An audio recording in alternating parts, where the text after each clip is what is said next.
Hey guys, how's it going? Well, I had to go take off and help my co-pastor. We've been identifying and fixing issues with his trailer lights for his cattle trailer. He raises longhorns. So it's been an ongoing battle trying to fix these lights, but I think we identified everything and we're going to get it fixed now. Um, but I come back and I always, anytime I leave and come back, I always jump on and check real quick to see if anything new has jumped out. Um, I have some headlines.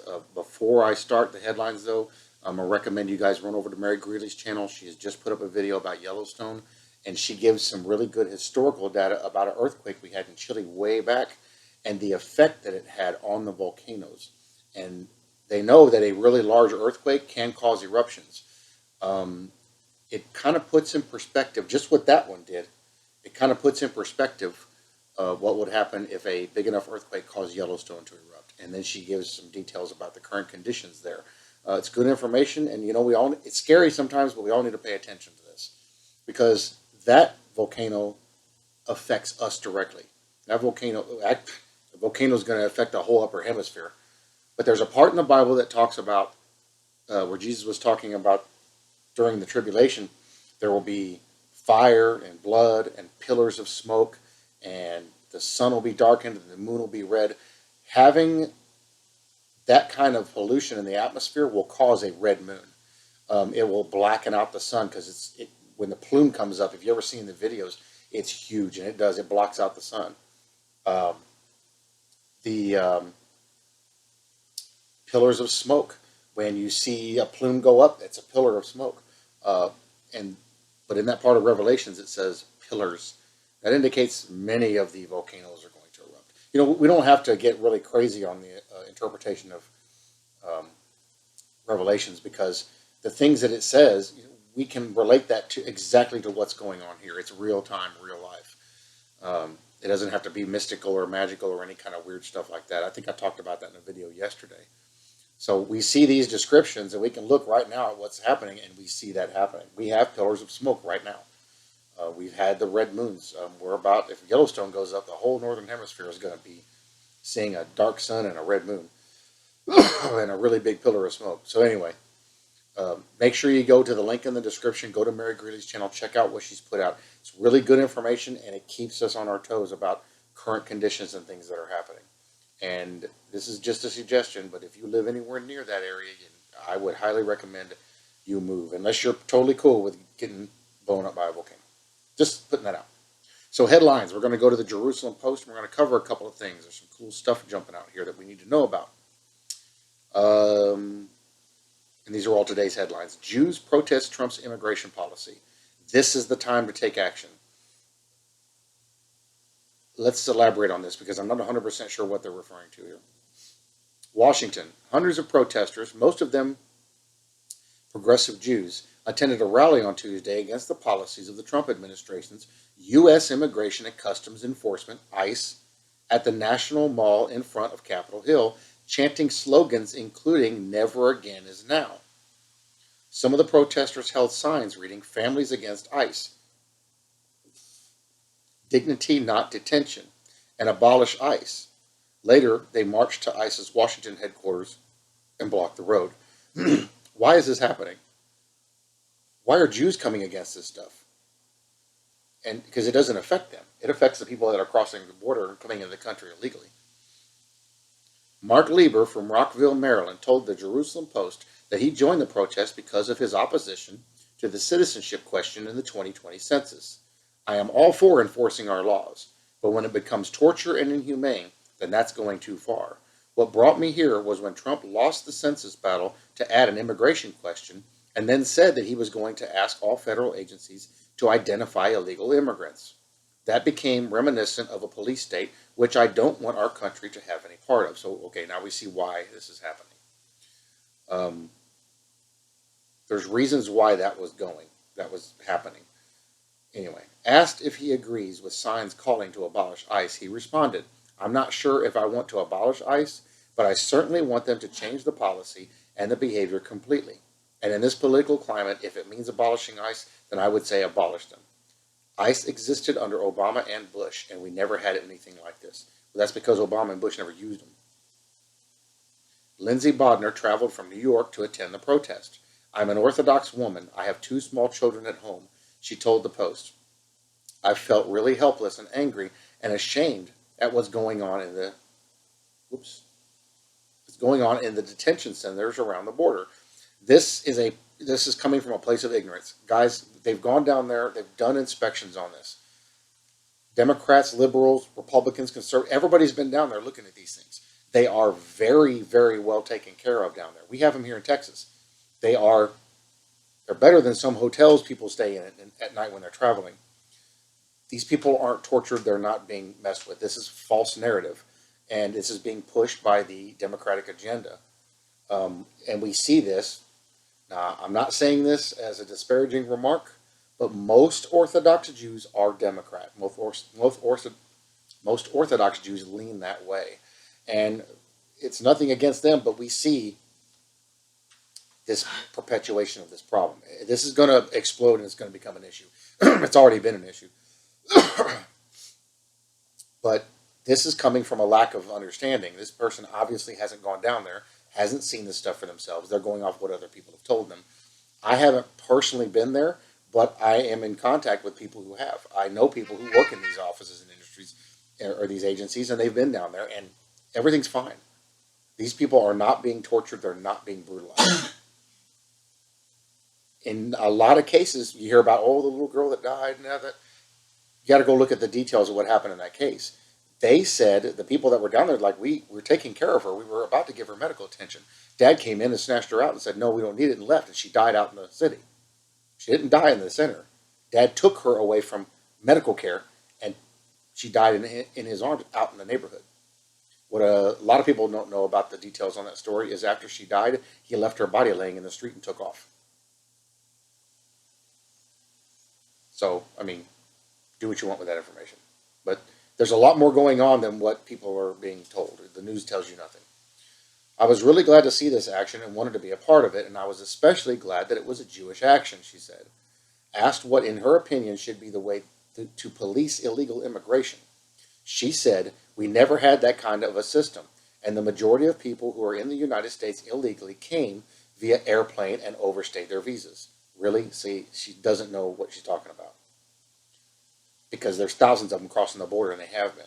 In fact, they just found another tunnel. We should have an immigration policy that doesn't keep people in cages. People are dying.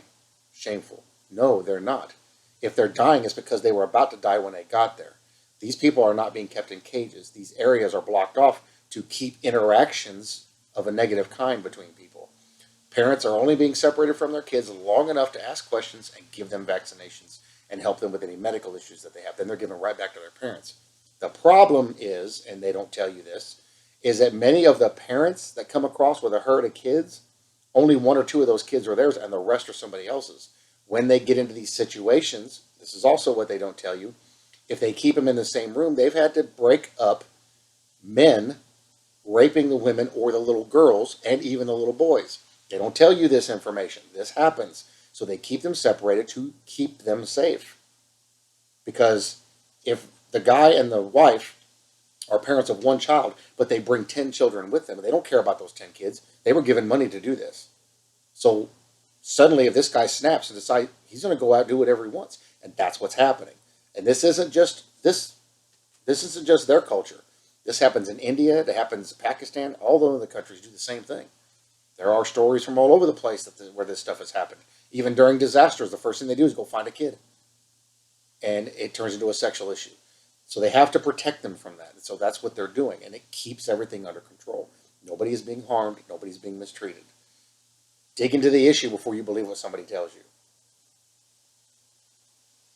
Naomi Hornstein from New York City, one of the Never Again activists, told the Post that she decided to attend the protest because of her family history. My grandparents were Holocaust survivors, and I'm seeing that crisis that is happening right now, both at the border and throughout our whole country. I guarantee you there are no ovens down there, and they are not putting them on trays and letting them die. It's not happening. Detention facilities, family separation, tears, and fear in the immigrant community. And I'm seeing the way that Republicans and Trump are creating a horrifying situation. So this is the time to take action, especially as a Jew. It feels really important, she said. Listen to this. and look at it from this standpoint. When the Jews were suffering through those things, they had no choice in the matter. They didn't immigrate, they were taken by force. They were made to go and endure those things.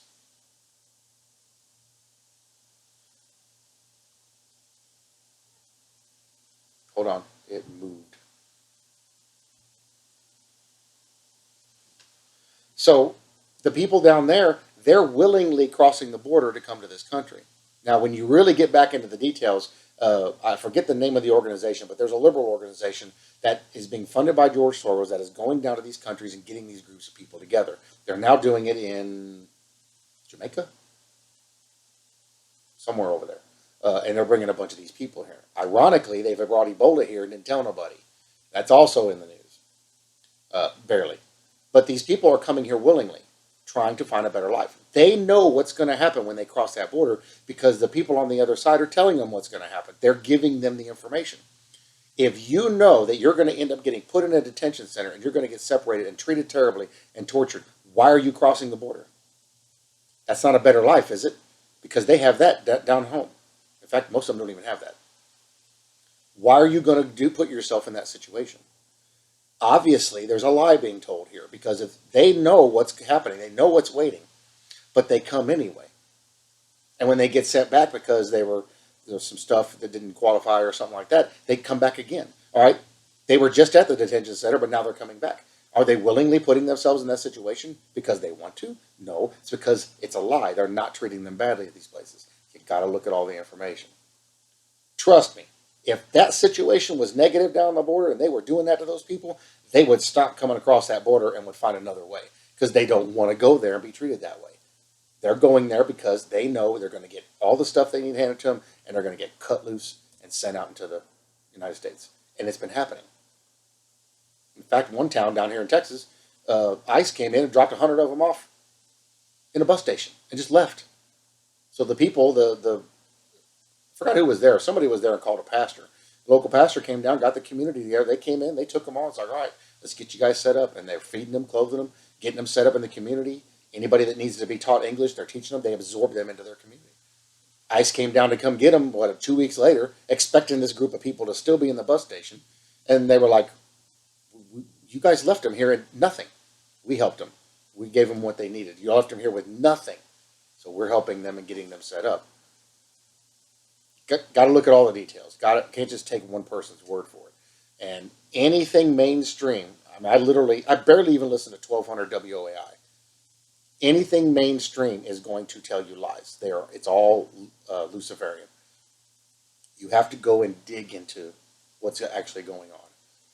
And you see stuff like this, these protests, where people are coming from a place of no understanding, no knowledge. They're not digging into this and making sure that they have the truth.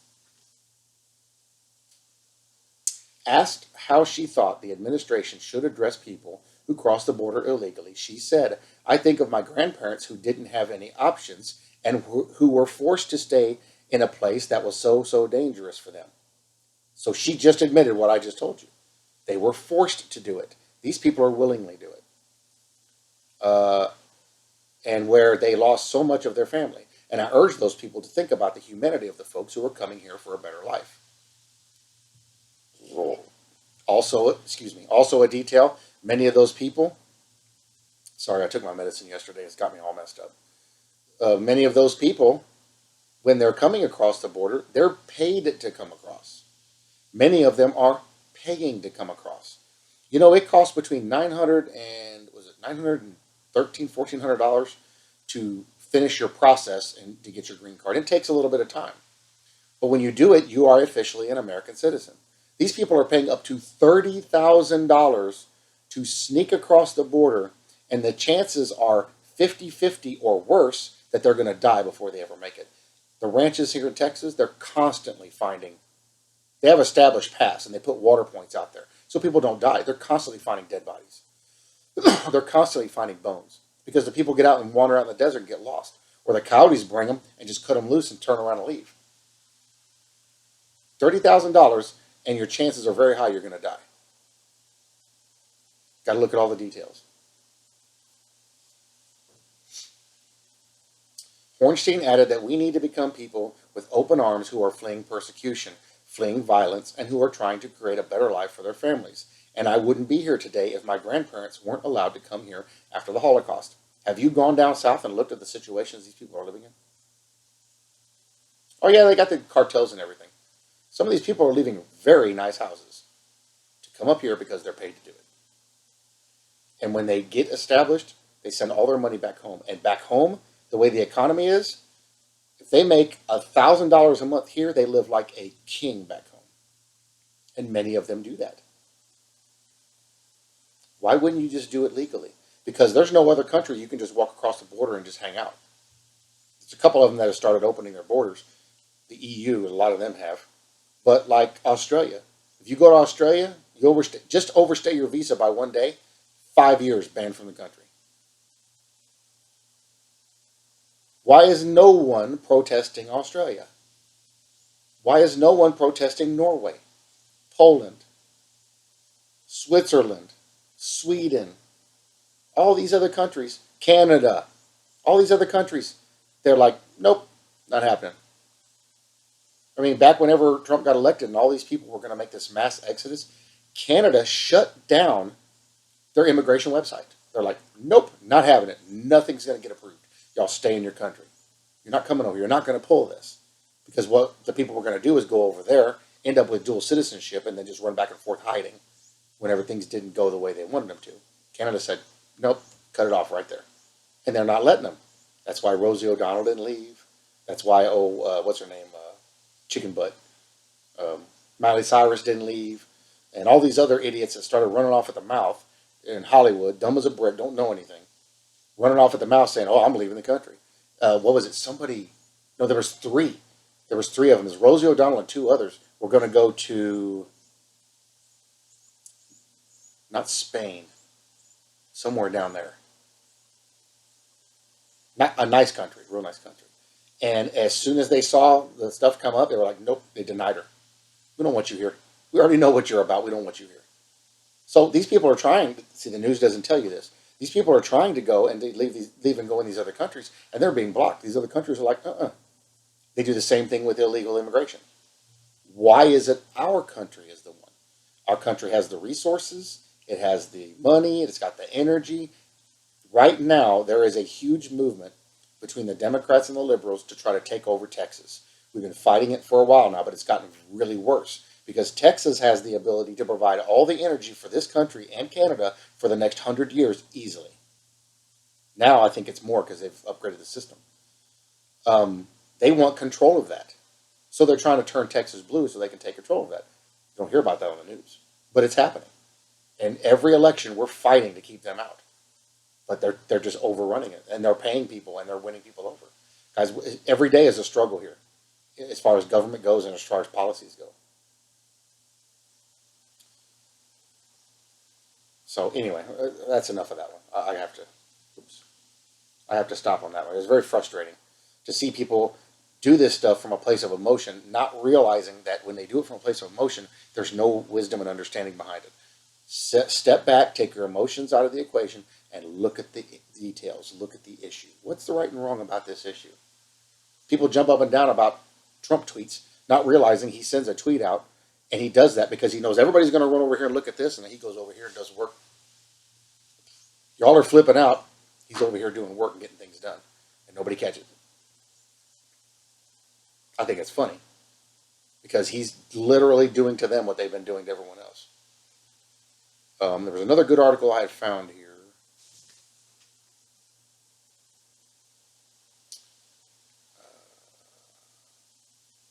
Stay with me here. Where's it at? Oh, this one here was weird. And it kind of struck me. I haven't read it yet. In an about face, Peretz says he's strongly opposed to gay conversion therapy. Education Minister Rafi Peretz stated on Tuesday that he is strongly opposed to gay conversion therapy and never referred anyone for such treatment. And that actually is a lie because they have documentation of it. Following comments to the contrary that created an uproar, including amongst teachers and school principals. Peretz gave an interview over the weekend in which he was asked whether he thought it was possible to convert someone from their homosexual orientation. Quote, I think that it is possible, he responded, and went on to say that he had been involved in giving counseling on such issues, unquote. In letter to school principals written on Tuesday, Perret said that over his years as a teacher and educator, he had been approached on several occasions by students about their sexual orientation. Quote, I always listened intently to their distress and on occasion recommended they consult with professionals, Perret wrote. However, I never gave them a cold shoulder or advised them to do conversion therapy, to which I'm strongly opposed. He continues, I know that conversion therapy is illegitimate and severe. This is my unambiguous position. Well, if that's true, then why did a whole huge group of people in the psychological profession come out and say, guys, we've been treating people with this for years and it works great. They go on to live very full, healthy lives. They start out having a lot of problems and they get better because we show them where this stuff is coming from. But the news never shows you that. They never tell you that information. The tendencies, it's something in here. You're not born that way. It's something, it's at some point a switch flips and you go that direction. Or you make a decision and go that direction. I have yet to meet, I've known a lot of people that were homosexual in my life. And this is not to denigrate them in any way. I've known all of them. Not a single one of them was 100% gay. Not a single one of them. They'll say, oh, no, I'm gay. And then they're hanging out and doing stuff with a woman. Same with the women. I know a couple. They go back and forth. However they feel, oh, you know what, I'm going to go this way now. Yeah, I'm going to go this way now. Guys, it's a sexual preference. It's not something where you're wired that way. That's what they want you to believe. I'm hardwired to be this way. Okay, but then you should have been born with other equipment. That doesn't make sense. It goes against the natural order of things. I've had these discussions over the years nonstop. These professionals are helping these people and showing them, okay, here's what this stuff is coming from. And they're getting them where they need to be. No medication either. Very rarely does anybody get put on medication. Maybe Wellbutrin for depression. But when they go forward into life and they get back on track and start to see things, not from that clouded standpoint, from a clear standpoint, they get married, have families, lead great lives, go on to be successful, and they're happy. But nobody tells you that. They want you to think that this is a plight, that the homosexual is fighting this plight. They're having all these problems and they're just being beat down and all that kind of stuff. I see more fights of homosexuals beating regular people up simply for walking past them than I do these people beating up homosexuals. Sometimes experience from somebody that's boots on the ground is way more valuable than somebody who sits up in a chair in Washington and never leaves their cushy spot or their air conditioning to actually see what's going on. He said that such treatment is intrusive and creates more suffering than help and can even endanger a person's life through potential suicide that can be prevented. Did you know that 60%, now it's 63%, of people who go through the trans surgery or even start the transition in any way, over 60% commit suicide? That's not a may commit suicide, they do. Same thing in the homosexual community. When they hit a certain point and things don't go the way they are, they really get hung up on the things that are going on, over 60% commit suicide. When these guys get in there, they go in, if they go to treatment and go talk to somebody, you don't even need treatment, just start talking about it. These people, the suicide rate drops to like 20%. And people that go outside of this stuff, it's not even on the board anymore. What does that tell you? Well, see, they don't give you that stuff. They give you people's opinions. Politicians from across the political spectrum, including Prime Minister Benjamin Netanyahu, castigated Peretz for his comments. There were numerous calls for his dismissal, and some teachers even threatened to go on strike until he was dismissed. All right, so all this hatred and all this junk, is that the end of the article?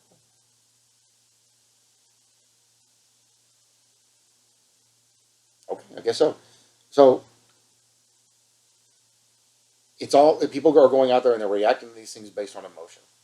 You can't go from a place of emotion. You can't go from a place where, well, I think that's what it is, so I'm going to go out and protest and raise a bunch of cane. It doesn't work that way.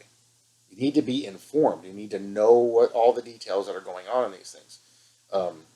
Because it always leads to negative. It always leads to bad things. It always leads to fights. It always leads to people getting killed. Guys, they don't tell you what's going on in some of these cities where If anyone wearing a religious T-shirt or hat or clothing of any kind, or Bible or anything, walks into a area where there's a group of these people, they are directly and violently attacked, not having said a word.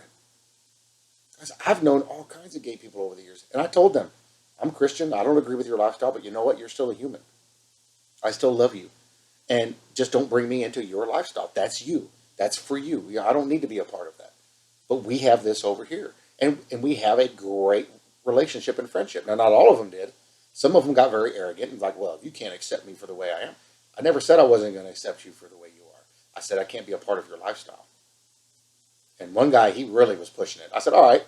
I was mad then. I was jumping up and down. I said, all right, look, here's what's going to happen. I'm going to accept your gay lifestyle and play a very important role in every aspect of it in any way I can. You're going to come and join me in my sand wrestling in Burma with billy goats, because that's what I'm into and that's what I'm all about. And that's, you have to accept that of me. He's like, what? I was like, that's what I'm into.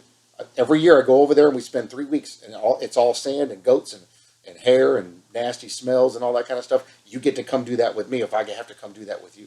If that's part of your character and I must accept it, you must accept everything involving in my character. He's like, no, that doesn't make any sense. Then why are you making me and forcing me to accept something about you that I don't care about and don't want a part of? I don't go do those things. It doesn't even exist. But the point I was trying to make to him is, you're forcing people to accept and to play a part in your agenda. I don't force anybody to accept and play a part in anything I do, including the gospel. I present it to you. You know where I stand. You don't want it? Great. And I don't force people to be a part of that life. I don't force people to go to church. I don't force people to endure prayer. They don't want a part of that. I don't make them do it. I may do it in front of them, but that's it.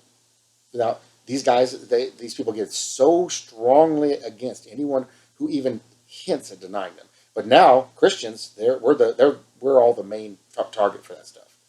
And I tell you what, if you got anything that indicates you may be religious, even a cross on your sock, and one of them sees it, if you go in that area, you are probably going to the hospital.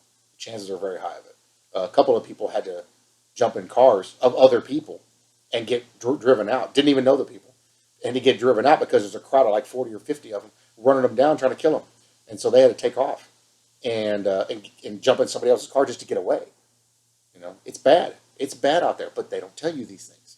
They don't go, and you don't get to hear people that are right there seeing this stuff happen. It's happening in Austin. Here's the article. Iran arrests Christian for not properly wearing hijab after assault. The Iranian regime's police arrested a young Christian woman, Fatima Mohammadi, last week for filing a complaint about being assaulted due to an alleged violation of the Islamic forced hijab policy. The website human rights activist news agency Harana wrote on July 12th that Mohammadi was arrested by NAJA law enforcement force of the Islamic Republic of Iran. That's weird. On July 9th, 2019. She was arrested after a woman, Musavi, harassed her because of her dress code and injured Mohammadi's face. Mohammadi went to the police station to file a complaint against that woman, but she was arrested instead. The woman wearing the strict full-body veil kador said Musavi assaulted Mohammadi, who was seated in a bus, and demanded that she properly wear her headscarf. According to Harana, Musavi attacked Mohammadi, pushed her chest with her hand, and beat her face until her nails were covered with blood. The bus driver stopped the vehicle, and the woman went to the local police station where Mohammadi filed a formal complaint against Musavi. But instead of arresting Musavi, the police detained Mohammadi, and she was released on bail on July 10th. According to Harana, Musavi defended her assault by stating that she is enjoying good and forbidding wrong. Alireza Nader, the CEO of New Iran, a research and advocacy organization based in Washington, D.C., told the Jerusalem Post that the regime has been encouraging regular citizens to confront women not complying with the compulsory hijab. The Islamic Revolutionary Guard Corps, the U.S. designated terrorist organization, has been pushing a video in Iran promoting the Islamic full-body veil, the Qadr. Christian media reported that the 20-year-old Muhammadi converted to Christianity and was previously incarcerated on November 18, 2017. The organization International Christian Concern said last spring Fatima had completed a 6-month prison sentence for membership in Tehran House Church. She is a rare public Christian activist inside Iran and has raised a number of issues to the forefront of conversation. She has publicly accused her interrogators of sexual harassment and published material questioning the government's treatment of Christians. She has particularly raised awareness about how the government's persecution of Christian is in violation of Article 23 of the Constitution, which says that no one may be molested or taken to task for simply holding a certain belief. Last week, the human rights NGO Amnesty International sent a public letter to the head of Iran's judiciary, Ibrahim Raisi, demanding the release of 3 anti-hijab women activists. According to the Amnesty letter, the women were arrested in relation to a video that was widely disseminated on social media. The video, shot on International Women's Day 2019, showed them without their headscarves, distributing flowers to female passengers on a metro train in Tehran and discussing their hopes for women's rights in Iran. Amnesty added that they have been charged with serious offenses simply for peacefully protesting against Iran's degrading and discriminatory forced veiling laws. Their prosecution is part of a wider crackdown since January 2018 on women's rights defenders campaigning against forced veiling laws. So we see, and this is something great for you guys to pray for, your brothers and sisters that are in other countries, and it's every other country, are suffering through this persecution. I've covered in a couple of videos how anti-Semitism has always been the big persecution throughout history. Christians now exceed anti-Semitism. Actually, the role is flipping, and we're getting Orthodox Jews are now attacking us. They're becoming part of the Christian persecution. This is another sign of the times that we are in. We're seeing this happening. Guys, things are about to change really, really badly. But we know we win. We know we have a Savior coming to get us, so we don't have to worry about these things. But in your prayers, please keep your brothers and sisters in other countries in mind, because they're suffering. And as part of the body of Christ, when they suffer, we suffer. So it's vitally important you bring these petitions up to the Lord. Make intercessory prayer. If you're a watchman watching this video, that's a part of our job, according to Ezekiel. We make intercessory prayer for these people. We need to get in touch with this and start coming out against this, because these people need to be delivered out of these things. They're standing in the gap. These people are on the front lines in very violent territory preaching the gospel, doing these things. We're afraid to go out to the mall and preach the gospel. They're walking out literally to men and women with guns preaching the gospel. These people are doing an incredible thing, and we need to back them with prayer or however we can. I think there was one more. Of course, Hezbollah is doing all kinds of goofy stuff. They're moving their people around.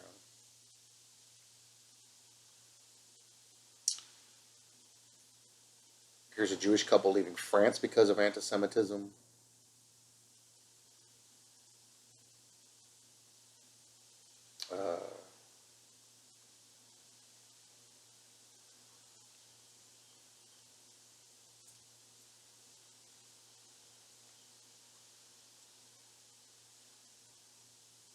Okay, maybe that was...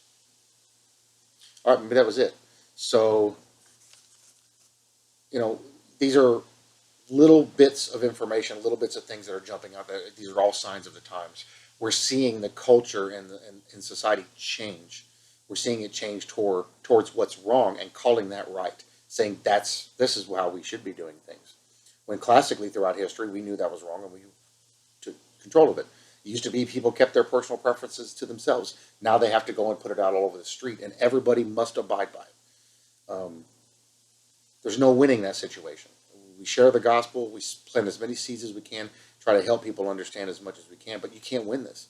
It's a no-win situation. What we do, like the video I did about standing in the faith, we stand strong where we are. We don't waver. We don't let them beat us down. You catch a beating for preaching the gospel, blessings on you. You have a reward for that waiting for you in heaven because you stood up for what was right. And if we get hated for that stuff, awesome, great. I don't hate you back. You're blessing me. You're fulfilling Bible prophecy literally right here. And a lot of these people, it's amazing that they don't see the things that they put out, and they don't, because they don't read the Bible. They say they do, but they don't.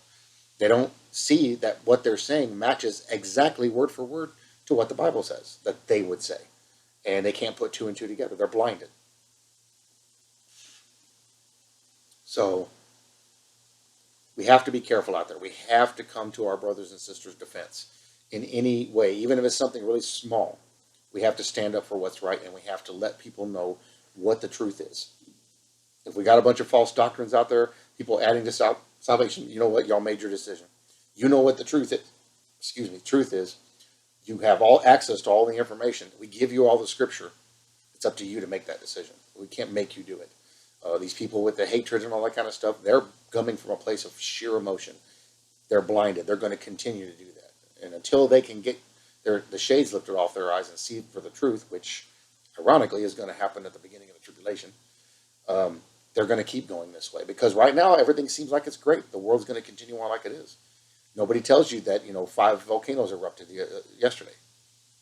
Nobody tells you about the waves that were come flying out because there were earthquakes underwater and messed a few things up. Nothing serious.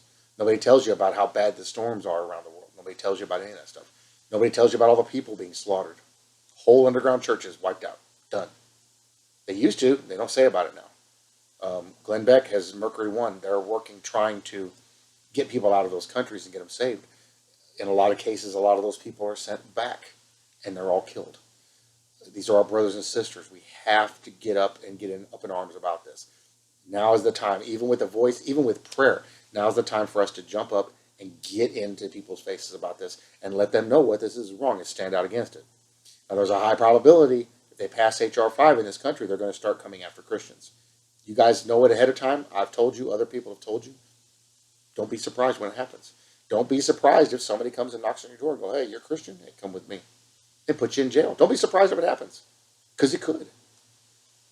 Maybe the rapture happens after that. We don't know. The point of the matter is, when hatred comes, when strife comes, when issues like that come, don't be surprised. You know this is going to happen because you have faith in God. They are right now, because of the time we're in, coming against God. Stay strong. Stay faithful. Don't give in. Sometimes the best thing you can say in those situations is nothing. Jesus stood in front of his accusers and never hardly said a word. It wasn't for him to say a word. There was nothing he could say. That had to happen. This has to happen too. These things must unfold in order to fulfill Bible prophecy and in order to provide the avenue to ultimately to show the glory of God. So stay strong, guys. I love you guys. I bless you all in Jesus' name. Don't give up. Don't give in. Stick to the truth and hold on to it. And hold on hardcore. Don't let it go. If you can let everything else go, don't let that go. Don't let your faith go in Christ. Now's the time. We're in a war. We're at battle. And it's a very strong spiritual battle. We see stuff here. That's nothing compared to what's on the other side of the veil. It's a very, very strong, violent spiritual battle. It's almost over.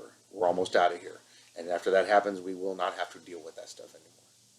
Well, if we do, it'll be from a place of glory, because we're going to come back with Christ and we're going to help him and be there when he destroys his enemies. So prepare your hearts.